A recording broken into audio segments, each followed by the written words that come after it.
तो इन्होंने ज़िंदगी में सब कुछ कर रखा है लेकिन मुझे कुछ नहीं करने देते। और ये जो हमारे गांव के प्याज आ रखे थे ना, वो इंजेक्शन में भर के और पूरा मुंह में अंदर डाल के और फिर छोड़ी जाती है। गुड मॉर्निंग देड़े, नमस्कार।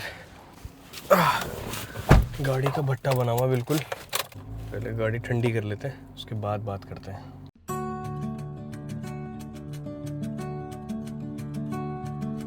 गुड मॉर्निंग देड़े, नमस्कार। Welcome to another blog. I hope कि आप लोग सब बढ़िया होला, फर्स्ट क्लास होला। एक नए ब्लॉग में आप सभी का स्वागत है। आज है सैटरडे और जैसे कि आपको पता है कि जो पवी की जो है वो एक ओरल वैक्सीनेशन जो है वो रह गई है, जो कि आज हम लगवाने जा रहे हैं, क्योंकि हमें वहाँ से तो बहुत ही बेकार आंसर्स मिले थे कि हमें नहीं पता कब आएगी, कैसे आएगी, कैसे क्यों आएगी, लेकिन लगवाने आ जाना बस। तो हमें किसी एक ने कमेंट किया था लास्ट वीडियो में कि रोटावायरस की वैक्सीन आ गई है, आप लगवा सकते हैं। तो हमने पता किया तो वो आ गई है और हम वही लगवाने जा रहे हैं। और उसके लिए हम उनका बहुत बड़ा धन्यवाद करते हैं जिन्होंने ये इन्फॉर्मेशन हमें दी, क्योंकि हमें पता नहीं था कि हम कब जाते फिर, लेकिन उसकी वजह से हमें पता चल गया कि हम जा रहे हैं। तो थैंक यू सो मच, धन्यवाद। ये कमेंट मैं यहाँ पे पिंग कर रहा हूँ, तो अगर आप ब्लॉग देख रहे हैं तो बहुत बहुत धन्यवाद आपका। आपके कमेंट के बाद ही मैंने वहाँ कॉल किया सेंटर पे और मुझे पता चला कि वैक्सीन अवेलेबल है। तो उन्होंने कहा कि आज जो है वो सैटरडे को आप आ जाओ लगाने के लिए सुबह 10 से 11 बजे के बीच में। तो अभी वहीं जा रहे हैं। तो ऐसी इन्फॉर्मेशन जब पास ऑन होती है ना तो अच्छा भी लगता है कि यार किसी के कमेंट से हमारी हेल्प हो गई, या हम जो इन्फॉर्मेशन शेयर करते हैं या डेली लाइफ में उससे किसी की हेल्प हो गई। तो ये आदान प्रदान बहुत अच्छा है हमारा।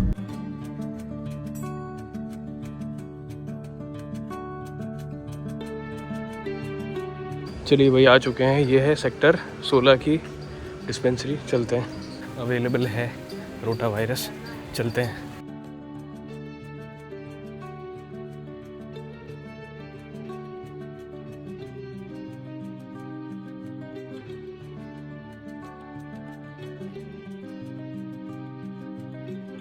चलिए भाई, बढ़िया से जो है इसको रोटा वायरस पिला दिया है। बूंद बूंद पिलाया है। मेरे को नहीं समझ में आया कुछ, मतलब हमारे यहाँ पे जैसे ना जो ये ऑरल ड्रॉप्स होती है ना, वो इंजेक्शन में भर के और पूरा मुंह में अंदर डाल के और फिर छोड़ी जाती है ताकि वो गिरे नहीं और बच्चे के अंदर चले जाए।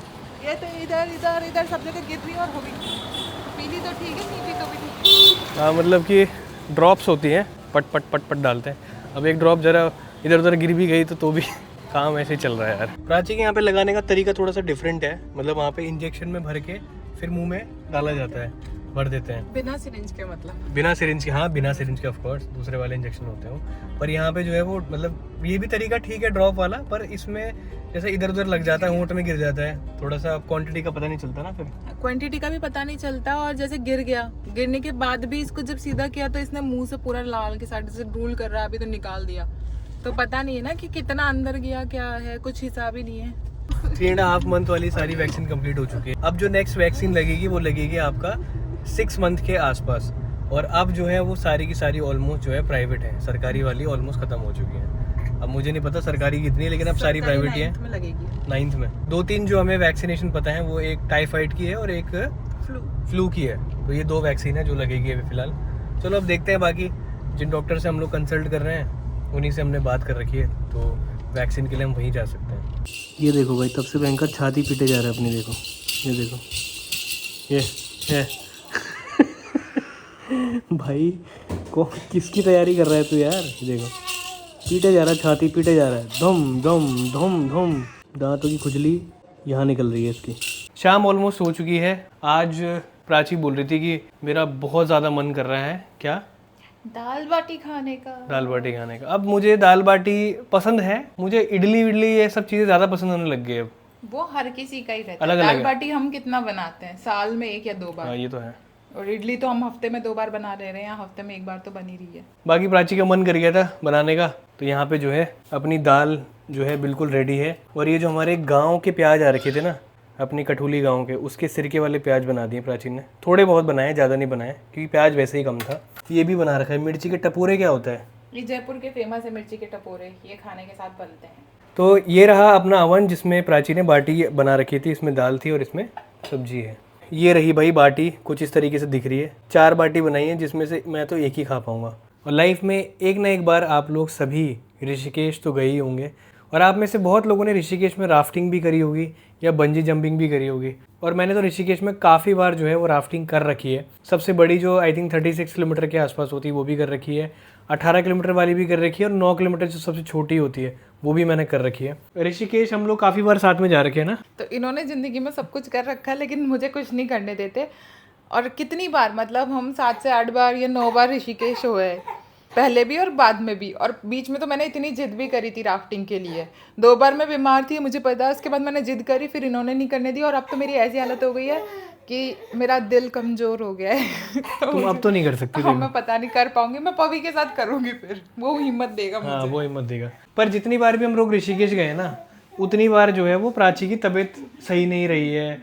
फिजिकली ये बोल रही थी कि मैं फिट वो महसूस नहीं कर रही हूँ। और राफ्टिंग में आपको पता है कि भाई कितना ज़्यादा एक्टिव रहना पड़ता है, और बहुत ज़्यादा मतलब कुछ पता नहीं होता कि कौन कब गिर जाए, क्या हो जाए, इतना भी सेफ नहीं है। तो मैं सेफ्टी पर्पज़ की वजह से तो मैं इसको मना करता था हमेशा। सुनो, एक काम करते हैं, तुम राफ्टिंग मत करना, तुम्हें बंजी जंपिंग कराऊंगा मैं। नहीं, मुझे नहीं करनी, मैं वहीं मरी भी मिलूंगी। आई थिंक रुद्रप्रयाग या देवप्रयाग के आसपास जो है वो कहीं पे बंजी जंपिंग हो रही है आजकल। वहाँ पे देहरादून के एक बंदे ने रिसेंटली बंजी जंपिंग की थी, और पता नहीं उसको शायद अटैक आया, कुछ हुआ। उसके बाद जब वो जैसे ही बंजी जंपिंग के बाद वापस आया तो उसकी तबीयत ख़राब होना शुरू हुआ, उसको हॉस्पिटल भी ले गए। आई थिंक शिफ्ट करते या रेफ़र करते करते उनकी डेथ भी हो गई थी। मतलब ऐसा कुछ भी नहीं है कि कोई भी चीज़ सेफ़ हो।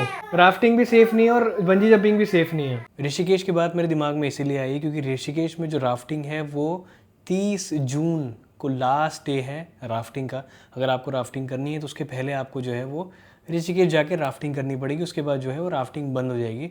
बंद हो जाने का रीज़न यही है कि मानसून आने वाला है, पानी का लेवल बढ़ जाता है, राफ्टिंग हो जाती है बहुत ज़्यादा डेंजरस। और 30 जून के बाद जो राफ्टिंग बंद होगी वो सीधा खुलेगी 1 सितंबर को, यानी कि सीधा 2 महीने बाद जो है वो राफ्टिंग खुलेगी। तो अगर आप भी राफ्टिंग का मज़ा लेना चाहते हैं ऋषिकेश में तो प्लीज़ 30 जून से पहले पहले जाएँ, उसके बाद आपको बंदी मिलेगा। शाम हो चुकी है और समय है वाटरमेलन खाने का। और वाटरमेलन की सबसे बढ़िया पहचान क्या होती है प्लीज़ कमेंट सेक्शन में बताना कि अच्छे वाटरमेलन जो है वो कैसे चूज़ किए जा सकते हैं।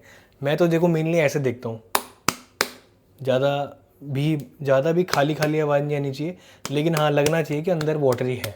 अब फिर भी बहुत बार जो है वो वाटरमेलन ख़राब निकलता है। ये हर बार तभी होता है जब हम खुद से इसको चुनते हैं। तो अभी एक नई स्कीम हम लोगों ने निकाल दी है। आजकल हम लोग वाटरमेलन मंगा रहे हैं ब्लिंकिट से। ब्लिंकिट में जो वाटरमेलन है वो अप्रॉक्सीमेटली 10 रुपये ज़्यादा महंगा पड़ता है, लेकिन अगर ये अंदर से ख़राब निकलता है तो भाई ये रिटर्न भी होता है और इसका रिफ़ंड भी आता है, जो कि नॉर्मल मार्केट में जब हम लोग वाटरमेलन लेते हैं उसमें कभी नहीं मिलता। और यहाँ पे हफ्ते में एक बार मंडी लगती है, और हफ्ते के बाद जो है नेक्स्ट हफ्ते कौन किसी को बोलेगा कि आपका वाटरमेलन ख़राब निकला था, दूसरा ढंग का दो, क्या दो। एक हफ्ते बाद तो कौन किसको याद रख रहा है।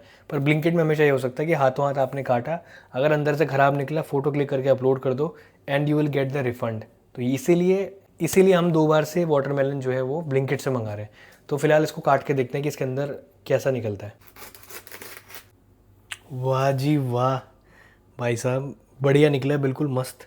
चलो भाई बढ़िया निकला है। और फिलहाल इस व्लॉग को भी यहीं पे एंड करने का समय हो चुका है। आई होप कि आप लोगों को व्लॉग अच्छा लगा होगा। और मैं पहले भी ये चीज़ कह चुका हूँ कि आप सभी लोगों के कमेंट हम लोग पढ़ते हैं, अप्रिशिएट करते हैं। जब आप कोई भी सलाह देते हैं या कुछ या किसी भी चीज़ के बारे में अपडेट देते हैं, अच्छी चीज़ें और अच्छी वाइब को हम लोग ऑब्जर्व करते हैं और सेम चीज़ जो है वो डिलीवर करने की कोशिश करते हैं कि हमारा ब्लॉग भी जो है पॉजिटिविटी से भरा रहे और आपको भी देखने में मज़ा आए। इस ब्लॉग को यहीं पे एंड करते हैं। आई होप कि ब्लॉग अच्छा लगा होगा। अच्छा लगा है तो लाइक कमेंट शेयर सब्सक्राइब। मिलते हैं आप सभी से अगले ब्लॉग में। तब तक के लिए जय देवभूमि, जय उत्तराखंड, जय बद्री विशाल।